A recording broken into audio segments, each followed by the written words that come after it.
Thank you today for coming and letting me the chance to show you how to use a blood glucose meter.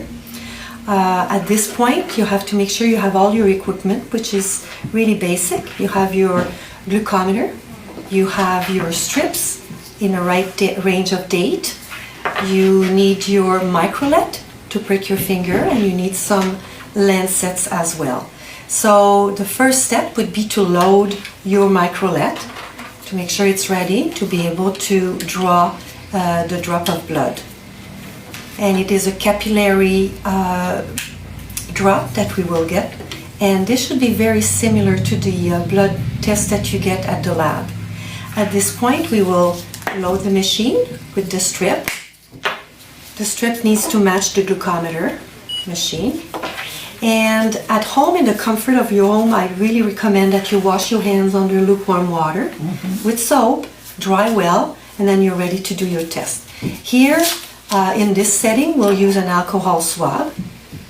And you can use any finger that is your second, your third, or your fourth finger. Usually we leave alone the thumb and the little finger. So once your alcohol is dry, you would prick your finger, and usually on the side of the finger.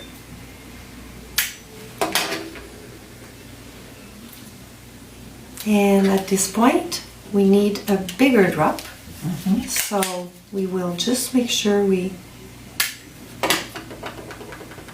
okay, and you let it come slowly. You don't need very much. This machine takes a very little amount of drop of blood. You would bring your machine to the drop. There's 5 seconds, and it will give you your result at this point. So your doctor will help you set up your target. Depending if it's before a meal or 2 hours after a meal, the target will be a little different. And depending on what you take for medication, that it is oral medication or you take insulin, you may have to check more often or less often, depending again. And this is good to set with your doctor or your diabetes educator. So thank you again for coming, and I hope you enjoy using your machine.